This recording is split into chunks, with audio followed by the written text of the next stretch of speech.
Dear students, today in this video, we are going to practice tenses, modal verbs, passive voice, imperative sentence, and some miscellaneous sentences. Yes, we are not going to learn anything. We are simply going to practice because the more you practice, the more you learn. And therefore, we are going to practice today. So let's get started. सबसे पहले हम लोग बात करते हैं tenses की कि भाई टेंस को आपको कैसे प्रैक्टिस करना है। तो आप लोग सभी टेंसेस बहुत अच्छे से जानते हैं एंड आई नो कि आपको पता भी होगा कि कौन सा टेंस की क्या हेल्पिंग वर्ब है। सिंपल टेंस की हेल्पिंग वर्ब डू डज होती है, सिंपल पास्ट की डिड होती है, सिंपल फ्यूचर की विल होती है, ये प्रेजेंट है, ये पास्ट है, फ्यूचर, ये प्रेजेंट है, ये पास्ट है, फ्यूचर। प्रेजेंट कॉन्टिन्यूअस टेंस की helping verb is am are होती है। अगर आप ये सेशन को देख रहे हो और अगर आपको टेंसेस नहीं आते हैं तो मैं इंसिस्ट करूंगा आप टेंसेस पर बेस्ड वीडियो जरूर देखें, जो कि जिसका डिस्क्रिप्शन में लिंक दिया हुआ या फिर हमारा जो प्लेलिस्ट बनी है बेसिक इंग्लिश की उसमें आप देख सकते हैं। अब आपको इसको प्रैक्टिस कैसे करना है वो आप देखिए। सबसे पहले तो आप एक अफर्मेटिव सेंटेंस बोल सकते हैं। अफर्मेटिव सेंटेंस में आप सबको पता है इसमें आपको डू डज नहीं लगाना होता, सिंपली आपको इसको बोलना होता है। सिंपल पास्ट में आपको V2 लगाकर बोलना है, सिंपल फ्यूचर टेंस में आपको इस तरीके से बोलना है। अब आप कहोगे सर आज की वीडियो में नया ऐसा क्या है? तो भाई नया ये है कि आज मैं आपको सारे सेंटेंसेस की बैक टू बैक स्पीडली कैसे बोलना है, फटाफट कैसे बोलना है। अगर कोई आपसे बात कर रहा हो तो सही जगह कौन सा टेंस अप्लाई करना है वो हम लोग आज सीखने वाले हैं। तो देखो सबसे पहले आपको अफर्मेटिव बोलना है। मैं समझता हूं, आई अंडरस्टैंड। मैं बोलता हूं, आई स्पीक। मैं जाता हूं, आई गो। वे यहां रोज आते हैं, दे कम हियर डेली। मेरे साथ आपको बोलना है। मैं हिंदी बोलता हूं, आपको उसकी इंग्लिश करना है। मैं सब कुछ समझता हूं, आई अंडरस्टैंड एवरीथिंग। मैं उसके बारे में सब कुछ जानता हूं, I know everything about him. क्या आप उसके बारे में सब कुछ जानते हो? Do you know. अब डू से क्यों स्टार्ट हो रहा सेंटेंस? क्योंकि सेंटेंस की शुरुआत जो है वो क्या से हो रही है। सबको पता है कि जब भी किसी सेंटेंस की शुरुआत क्या से होती है तो वो सेंटेंस आपका हेल्पिंग वर्ब से बनता है। क्या आप उसके बारे में सब कुछ जानते हो? Do you know everything about him. क्या आप उसके बारे में सब कुछ जानते थे? तो did you know everything about him. Past में आपको डिड लगाना है, प्रेजेंट में आपको डू डज लगाना है, फ्यूचर में आपको विल लगाना है। क्या आप इंग्लिश बोलते हैं? Do you speak English. क्या आपने इंग्लिश बोली? Did you speak English. बोली या बोलते थे? क्या आपने इंग्लिश बोली या क्या आप इंग्लिश बोलते थे? नेक्स्ट, क्या आप इंग्लिश बोलेंगे? Will you speak English. So this is the way to practise. आपको क्या करना है? ज्यादा से ज्यादा सेंटेंसेस बनाना है। टेंसेस के सेंटेंस अभी आगे मैं मॉडल वर्ब्स के बनवाऊंगा, इंपेरेटिव सेंटेंसेस बनवाऊंगा, पैसिव वॉइस के बनवाऊंगा। इन शॉर्ट जो भी टॉपिक को स्टडी करे उसको लेकर बैठ गए और उसके ज्यादा से ज्यादा सेंटेंसेस बनाओ। देखो अभी और हम बनाते हैं। मैंने कहा मैं ये काम कर सकता हूं। अब कर सकता हूं तो तुरंत हम लोग किस में चले गए? मॉडल वर्ब्स में। कैन की बात कर रहे हैं हम लोग। मैं ये काम कर सकता हूं, I can do this work.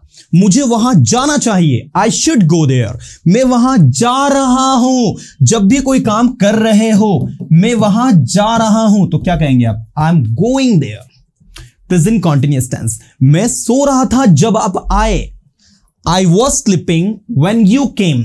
I was sleeping when you came. जब आप आए। जब आप आए कौन सा टेंस है? सिंपल पास्ट टेंस है। मैं सो रहा था, आई वॉज स्लीपिंग व्हेन यू केम। मैं क्रिकेट खेल रहा था जब आप आए। क्या कहेंगे इंग्लिश में बताइए? जब आप आए मैं क्रिकेट खेल रहा था, I was playing cricket when you केम। इस तरीके से आपको बनाना होगा।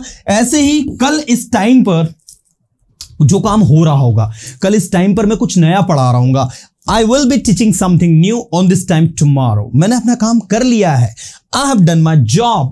मैंने पढ़ाई कर ली है, मैंने सेंटेंसेस बना लिए हैं, मैं वहां जा चुका हूं, मैं उससे कई बार मिल चुका हूं, मैं उसकी मदद कई बार कर चुका हूं। ऐसे तरह तरह के सेंटेंसेस बार बार बनाने होंगे because the more you practice the more you learn. चलो बनाओ मेरे साथ फटाफट। मैं उससे कई बार मिल चुका हूं। क्या कहेंगे आप? I have met him many times. मैं मूवी कई बार देख चुका हूं। I have watched this movie many times. मैं इंदौर कई बार जा चुका हूं। I have gone to Indore many times. मैं ये सेशन कई बार अटेंड कर चुका हूं। I have attended this session many times. तो इस तरीके से आप ये कहेंगे। आपने कहा कि मैं अजय सर के कई वीडियोस देख चुका हूं, तो इसका क्या होगा? आपको कमेंट में करके लिखना है। मैं आपके कमेंट को रीड करूंगा और लाइक भी करूंगा। आपको कमेंट में लिखना होगा इंग्लिश में। मैं हिंदी में बोल रहा हूं, आपको इंग्लिश में से करना है। मैं अजय सर के कई वीडियोस देख चुका हूं। राइट, ये प्रेजेंट परफेक्ट टेंस में आपको इसमें लिखना है। मैं आपके कमेंट को रीड करूंगा। ओके, इसी तरीके से सिंपल पास्ट टेंस में मैं वहां कई बार जा चुका था, I had gone there many times. और कल तक मैंने अपना काम कर लिया होगा या कर चुका होगा, तो I will have done my work by tomorrow, till tomorrow. तो जब भी आपने कोई काम फ्यूचर में कर लिया होगा या कर चुके होंगे, उसके लिए आपका फ्यूचर परफेक्ट टेंस होता है। लास्ट का जो परफेक्ट कॉन्टिन्यूअस टेंस होता है, उनमें कोई काम एक समय से हो रहा होता है। लाइक जैसे मैंने कहा, मैं 2 दिन से आपके सेशंस देख रहा हूं। I have been watching your sessions for 2 month. मैं आपसे पूछता हूं, बताओ आप कितने दिनों से, कितने समय से मेरे सेशंस को देख रहे हैं? किसी ने कमेंट करके कहा सर मैं आपके सेशंस 2 महीने से देख रहा हूं। तो बताइए आप इंग्लिश में से क्या कहेंगे? आपको कमेंट करके ये भी लिखना है कि मैं आपके सेशंस 2 महीने से देख रहा हूं। इसका इंग्लिश क्या होगा, आपको कमेंट करके लिखना है। तो इस तरीके से आपको इन्हें प्रैक्टिस करना होगा, क्योंकि जितनी ज्यादा आपकी प्रैक्टिस होगी उतना शानदार आपका परफॉर्मेंस होगा। इसी बेसिस पर हम लोग बात करते हैं कैन। ये ग्रुप फर्स्ट है आपका, ये ग्रुप सेकंड है, ये ग्रुप थर्ड है और ये ग्रुप फोर्थ है। ऐसे 4 ग्रुप है यहां पर, आप देख सकते हैं we have 4 groups and first, second, third and fourth. ये चारों ग्रुप्स को हमें जो है थोड़ा सा सिस्टमेटिकली स्टडी करना है। Can, could, will be able to, second है should, must, ought to, third है has to, had to, will have to and fourth है used to, need to and dare to. आपको इन चारों के चारों ग्रुप को सबसे पहले तो याद करना होगा। उसके बाद मे आता है। मे जो भी काम आप कर सकते हो या जो भी काम हो सकता है, ये पॉसिबिलिटी को शो अप करने के लिए होता है। जैसे आपने कहा आज बारिश हो सकती है, अगर आज बारिश होने की संभावना है तो आप कहेंगे आज बारिश हो सकती है, तो आप इंग्लिश में कहेंगे इट मे रेन टुडे। आज वो वहां जा सकता है, ही मे गो देयर टुडे। आज मैं उससे मिल सकता हूं, आई मे मीट हिम टुडे। तो जहां भी कोई काम होने की संभावना हो रही वहां मे लगता है। और ऐसे ही माइट का मतलब भी सकता है होता है, लेकिन जहां पर संभावना कम हो, बहुत ही कम हो, लेस देन 50% हो, बहुत ही कम पॉसिबिलिटी हो। पॉसिबिलिटी तो इसमें भी होते हैं, लेकिन कम पॉसिबिलिटी के लिए माइट लगाते हैं। लाइक जैसे मैंने कहा शायद ही वह वहां जाएगा या शायद ही वो वहां जा सकता है, he might go there, you might do this work, शायद ही आप ये काम करोगे, you might do this work. तो इस तरीके से माइट आपका यूज होता है। ऐसे ही होता है आपका may be and might be. May be and might be, इसमें लगाते हो आप आईएनजी। क्या लगाते हो? आईएनजी। जो भी काम आप कर रहे हो, जैसे मैंने कहा she may be learning English, शायद वो इंग्लिश सीख रही होगी। She might be learning English, शायद ही वो इंग्लिश सीख रही होगी, है ना। इसी तरीके से तो जो भी काम हो रहा होगा उसके लिए मे बी का यूज होता है, अगर आप आईएनजी लगा रहे हो तो। लेकिन जब आप बोलोगे शायद वो घर पर होगी, तो उसमें भी मे बी लगता है। क्या कहोगे? She may be at the home, शायद ही वो घर पर होगी, she might be at the home. निश्चित ही वो घर पर होगी, she must be at the home, उसके श्योरिटी के लिए यूज होता है वो। मे हैव, उसने शायद खाना खा लिया होगा, she may have eaten food, she may have eaten food. उसने शायद ही खाना खाया होगा, she might have eaten food. तो इस तरीके से आपका मे हैव, माइट हैव का भी यूज होता है। And one thing I would say to all कि यार देखो, इनके चक्कर में ज्यादा नहीं पड़े आप। Initially at the ground level you should be able to speak all this sentences. Like आप पढ़ाई कर सकते हैं, यू कैन स्टडी। आप पढ़ाई कर सकते थे, यू कुड स्टडी। आप पढ़ाई कर सकोगे, you will be able to study. इसको 10 बार बोले, you will be able to study, you will be able to study, you will be able to study. फायदा क्या है? आपके टंग में फ्लेक्सिबिलिटी आएगी। कभी कभी कुछ चीजें पता है अननेसेसरी भी करनी पड़ती है, क्योंकि उसका रिजल्ट जो होता है दिखाई नहीं देता, लेकिन बहुत शानदार रिजल्ट मिलता है। तुम्हें बोलना चाहिए, यू शुड स्पीक। तुम्हें अवश्य बोलना चाहिए, यू मस्ट स्पीक। तुम्हें बोलना चाहिए, यू ऑट टू स्पीक। तुम्हें बोलना पड़ता है, यू हैव टू स्पीक। तुम्हें सेंटेंसेस बनाने पड़ते हैं, you have to make sentences. मुझे सेंटेंसेस बनाने पड़ते हैं, I have to make sentences. Ravi को सेंटेंसेस बनाने पड़ते हैं, Ravi has to make sentences. Ravi को सेंटेंसेस बनाने पड़ते थे, Ravi had to make sentences. Ravi को सेंटेंसेस बनाने पड़ेंगे, Ravi will have to make sentences. Ravi sentences बनाया करता था, Ravi used to make sentences. Ravi को सेंटेंसेस बनाने की जरूरत है, Ravi need to make sentences. और रवि में सेंटेंसेस बनाने की हिम्मत है, Ravi dare to make sentences. This is the way to practise. जब ऐसे आप प्रैक्टिस करोगे, जब ऐसे चीजों को आप समझोगे, then only you can understand कि कुछ भी टफ नहीं है। सारी चीजों को कॉन्फिडेंटली और बहुत अच्छे से ट्रांसलेट किया जा सकता है, बोला जा सकता है। सो इंसिस्ट कि इस तरीके से आपको इसको प्रैक्टिस करना है। Now we are going to practise passive voice. अब आप पेसिव वॉइस में जो भी काम किया जाता है, एक छोटा सा कॉन्सेप्ट याद रखिए। इसमें पेसिव वॉइस में कोई भी काम किया जाता है, कोई भी काम किया गया, कोई भी काम किया जाएगा, कोई भी काम किया जा रहा है, कोई भी काम किया जा रहा था, ऐसे समझो इसको। मैंने कहा इंग्लिश बोली जाती है, तो क्या कहोगे? English is spoken. ठीक है, इंग्लिश इज स्पोकन, इंग्लिश बोली जाती है। इंग्लिश वॉज स्पोकन, इंग्लिश बोली गई। English will be spoken, English बोली जाएगी। English should be spoken, English बोली जानी चाहिए। English must be spoken, English अवश्य बोली जानी चाहिए। इंग्लिश बोली जा रही है, English is being spoken.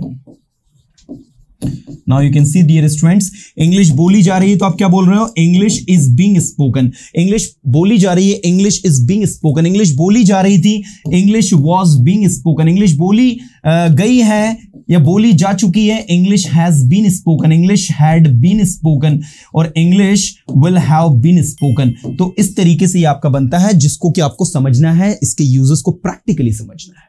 So this is the way to practise. भाई ज्यादा से ज्यादा सेंटेंसेस बनाओ। देखो मैंने कहा सेंटेंसेस बनाए जा सकते हैं, sentences can be made. English बोली जा सकती है, इंग्लिश कैन बी स्पोकन। कोई भी भाषा सीखी जा सकती है 2 महीने में। Any language can be learned with in 2 month. English भी 2 महीने में सीखी जा सकती है। English can also be learned with in 2 month. English को पढ़ाया जा सकता है, कोई टफ भाषा नहीं है। English can be taught, this is not a tough language. इसको टफ बना दिया गया, it has been made tough, इसलिए टफ दिखाई देती, that's why it looks tough. Otherwise ये टफ नहीं है, otherwise this is not tough language. ये एक आसान भाषा है। This is an easy language. हर कोई इंग्लिश बोल सकता है। Any one can speak English, every one can speak English. आप इंग्लिश बोल सकते हैं अगर आप कोशिश करें तो। You can speak English if you try. मुझे कोशिश करने दो, लेट मी ट्राई।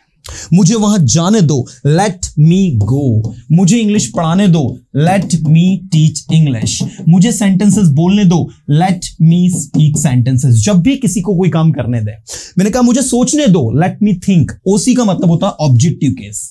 जैसे मुझे जाने दो तो लेट मी गो, रवि को जाने दो तो लेट रवि गो, उन्हें जाने दो तो लेट देम गो, हमें जाने दो तो लेट अस गो, उससे जाने दो, कोई लड़की है लेट हर गो, लड़का है तो लेट हिम गो।